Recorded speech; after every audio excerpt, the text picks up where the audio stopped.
So Nikki Haley is one of these politicians who's been told by the donor class for years now that you're the one. You're the one. We want you. Now, why do they want her? Because she represents the status quo. She represents business as usual. She represents the establishment. She represents tax cuts for the rich and subsidies for corporations and the continuation of the military-industrial complex. And all of these moneyed interests love the status quo. Now, Nikki Haley would be on the top of their list because she was a Republican governor in a red state, but she also has the minority cards. Oh my God, I'm a woman. Oh, and I'm a woman of color. Oh, yes, we get to use, we get to obfuscate and deflect criticism with hollow identity politics. Yes, this is wonderful. That's all we've ever wanted. So this way, when Democrats criticize Nikki Haley, they go, I guess you're sexist and maybe even racist. This is their, it's so vapid, and it's all laid out there right in front of you. Now, here's the problem. The Republican donor class doesn't know dick about dick, just like the Democratic donor class doesn't know dick about dick. Big moneyed interests can sort of manifest into reality whatever they want by spending a lot of cash in elections. But sometimes, especially at the highest level when it comes to the presidential election, they don't get what they want because there's so much free media that comes with running for the presidency. And in some sense, it's just a popularity contest and a charisma contest. And she has the charisma of a dirty diaper. So she went to CPAC and gave a speech. And man, I think even in her own mind, she has to realize already, I've made a horrible mistake running for president. Because she, not only does she have no traction, she has like negative traction. The more she talks, the more her numbers go down. She's kind of got that like Hillary Clinton effect.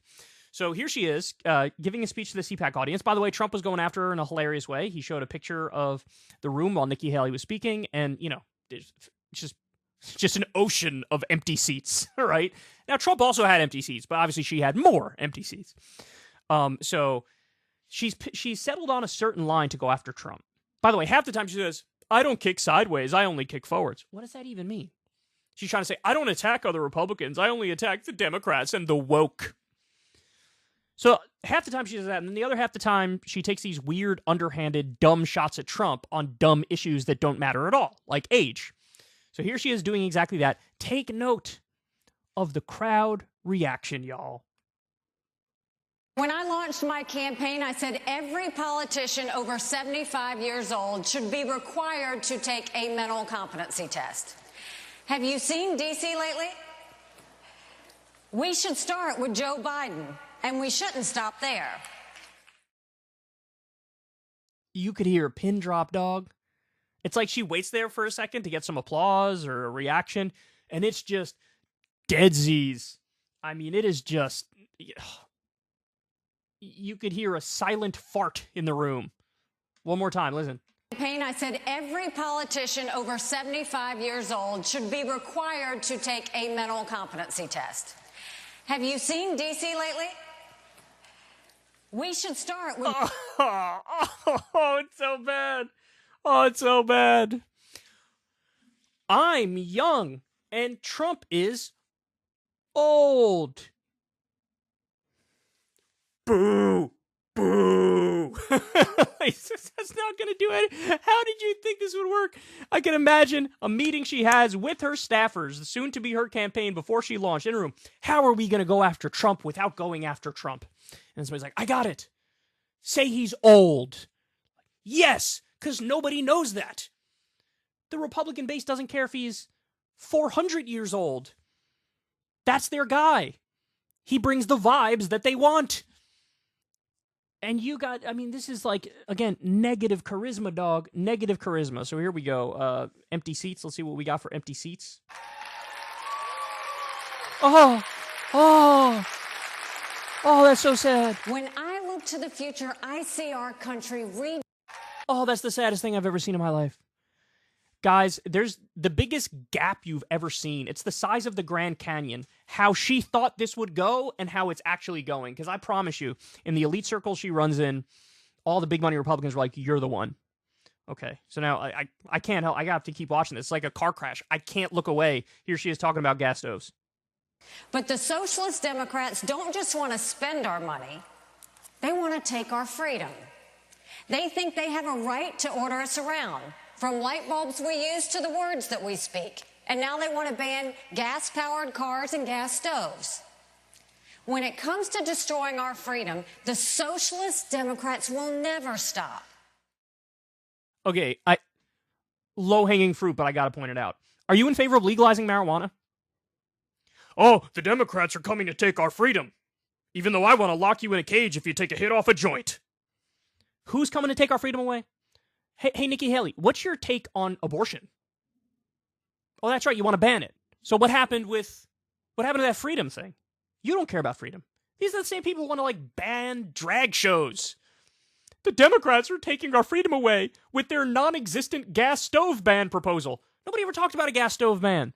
But by the way, in a world that made sense, they would, right? Because we have, other stoves that do just as good of a job that are not poisoning your kids at the exact same time. I mean, I swear to God, guys, that study that came out on gas stoves, if we didn't ban lead paint and it just came out now how bad it is with a new study, Republicans would be totally against banning lead paint. They'd be against banning asbestos. Anything that's hey, this is objectively bad for your health, but we can replace it with something that does the same job and doesn't kill you. They'd be like, no, this is the kind of freedom I believe in.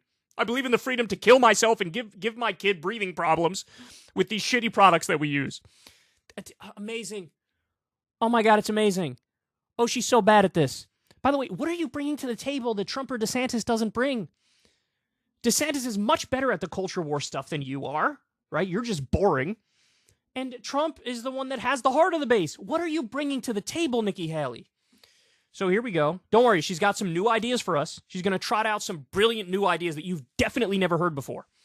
Here she is, talking about wokeness. Joe and Kamala even say that America's racist. Wokeness is a virus more dangerous than any pandemic, hands down. I have traveled the world and back, and I've seen what's out there. America isn't perfect, but the principles at the heart of America are perfect. And take it from me, the first minority female governor in history, America is not a racist country. I'm a woman and I'm a person of color.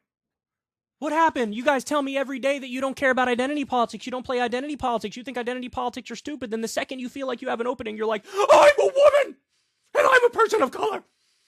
You better respect me on the basis of my skin tone and my gender. These guys are such colossal hypocrites. And who are you arguing? She's arguing against a total straw man. The left says America is racist and bad. Really? Because that's not how I hear people on the left talking. I hear people on the left talking honestly about our flaws and our benefits. For example, we were founded on the idea that everybody's equal, except the majority of the founding fathers were slaveholders. Seems like a little bit of a contradiction there. And if somebody points that out, I think it's just a good criticism. It's accurate and honest, and if you disagree, it's pretty dishonest. Wokeness is a virus more dangerous than any pandemic. Did wokeness kill over 1 million people? Is that what happened with wokeness? Oh no, that's not. It was just the pandemic we just had, right? Probably millions worldwide. Is wokeness, would you rather have Ebola or wokeness? I'll wait. They're so in their own bubble. To them, the biggest boogeyman in the world is wokeness. By the way, ask any of them to define wokeness. Anything they don't like, they just call woke. They call universal health care woke. They call a higher minimum wage woke. Anything you don't like, just woke. It's woke. Wokeness bad. Woke. There's no thinking for them at all. It's all just Pavlovian emotional response. God, it's so embarrassing. Oh, it's the most embarrassing thing. Okay, now I got to keep going. I got to give you one more because this made my day. So, now this is Nikki Haley trying to criticize Trump without criticizing Trump is like, you're old. Okay, that's not going to work. Keep it moving. So Mike Pompeo goes out there. Now, Mike Pompeo is the human version of Jabba the Hutt, except more evil. This is the guy who said, we lie all the time, we cheat, we steal. I worked at the CIA. That's like the job description. Dude, that's not something you just admit out loud. Hey, I'm a bad person. I'm terribly immoral and unethical. Why would you do that? Because in the circles he runs in, that's a badge of honor. It's a badge of honor to be a terrible person. But so he's trying to go after Trump. This is just as sad as what Nikki Haley does. Here, let's listen to some of this. Remember President Reagan, who said that freedom is a fragile thing and never more than a generation away. As my son, who was married this past summer, now 6 months married. So far, so good.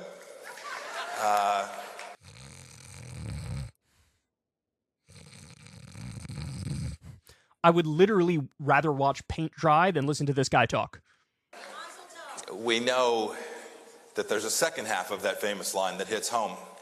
Because if each of us, if we don't pass that freedom to our children, we have to put it in their bloodstream, it can be lost. And I am confident none of you are ever going to let that happen.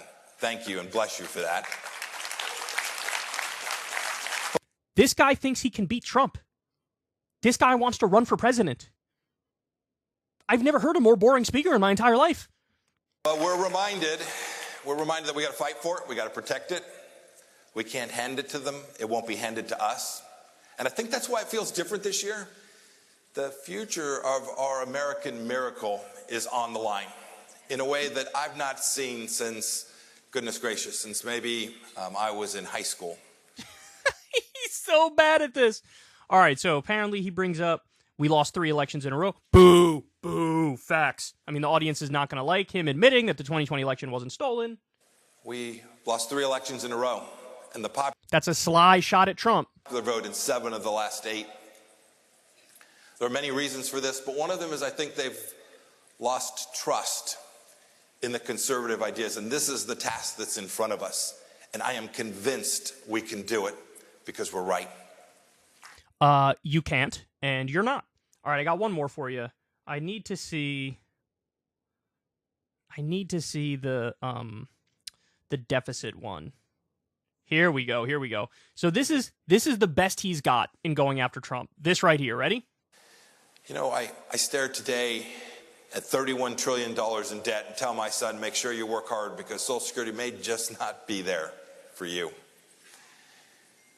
Every recent administration, Republican and Democrat alike, added trillions in dollars to our debt. That is deeply unconservative. The Trump administration, the administration I served, added $8 trillion in new debt. This is indecent and can't continue. Earning back that trust will be hard work. It won't just be a campaign speech. It won't just be talking about it. We need demonstrated seriousness, people who will explain to the American people and to their kids and grandkids why this matters. These will require tough choices, difficult choices, but the risks required are worthy. The audience was so into that. Dude, you nailed him with that debt comment. We added trillions of dollars to the debt, bro. We added trillions to the debt. Okay, here's the open secret. Literally, nobody cares about that. Nobody cares. Nobody cares. Nobody cares. And by the way, they shouldn't. Because anybody who brings that up as like, ooh, big number, be afraid. They don't know how the national debt works. They don't know how the deficit works. They don't know the difference between the deficit and the national debt. They don't understand that public debt equals private surpluses. Do you understand that point? That's a very crucial point. Because people are, oh, there's no upsides to having like debt, national debt. There absolutely is. In fact, it is standard economics that the government is the spender of last resort. So when we go into a recession, for example, the government is supposed to pick up the slack and spend more to jumpstart the economy. This is Keynesian Economics 101. Also, MMT, Modern Monetary Theory, has a lot to say on this exact topic. It's not... They try to make it seem like, look at it like your family budget. Except you shouldn't, because your family doesn't have its own currency. The dollar is the world reserve currency. The idea that debt equals bad is just dumb. That's not how it works. It's much more complex than that. It's much more complicated than that. And these guys all operate off that dumb assumption like it's your household. And, we all have to pay this off right now. That's not possible. It's not possible. And the real thing you have to care about is debt to GDP ratio, and we're like in the middle of the pack when it comes to the world. Like every civilized country runs a debt. So he just doesn't know how it works. He doesn't care. This is old school 1980s Ronald Reagan style conservatism. And by the way, Reagan also exploded the debt. That's all it is. It's just big number, be afraid. Cut Social Security, cut Medicare, cut every single program that helps out poor and working people. That's underlying what he's saying, right? Because he doesn't want to cut back on military spending. He wants to increase military spending. That's what's at the heart of what he's talking about. And that's why Trump is going to bury him. So anyway, look, these guys are all embarrassing. This is super pathetic, but I love watching it. Oh my God, I can't wait. I want to see Mike Pompeo and Nikki Haley on the debate stage with Donald Trump. I want to see that bloodbath, and I'm going to take so much pleasure out of it. Just like I loved when Trump dissected Marco Rubio, Jeb Bush, John Kasich, Rand Paul. I mean, he bulldozed them. All these people are going to get bulldozed. The only one that has a chance to do a decent job is DeSanctimonious, Tiny D, Meatball Ron. But, I mean, it's slipping by the day, right? Because Trump's on his game, and this is who he's up against. Look, I said it before. Final point. Ron DeSantis has to come up with a couple points that he just hammers Trump on. Okay, here's one. Under your administration, 200,000 jobs were outsourced. That's a fact. Why did you outsource jobs? Why did that happen under your administration? You said you were going to bring jobs back. You didn't. 200,000 were outsourced. This isn't Tiny D Meatball Ron talking. This is the facts. These are the numbers. So how do you respond to that? They're going to bring jobs back. You didn't do that. So that's one thing. The other thing is, why are you soft on crime? You did the First Step Act. You pardoned drug dealers. Why'd you do that? I'm tough on crime. I'm going to crack down on the criminals. You want to free the criminals. Now, that's a dumb attack because, of course, the First Step Act was a good piece of legislation. But in the right-wing base, that's an argument that might actually land with them. Hit them with something. These guys have you spend a lot of money and you're old. Wow. Just really charismatic and on point, guys. Keep it up.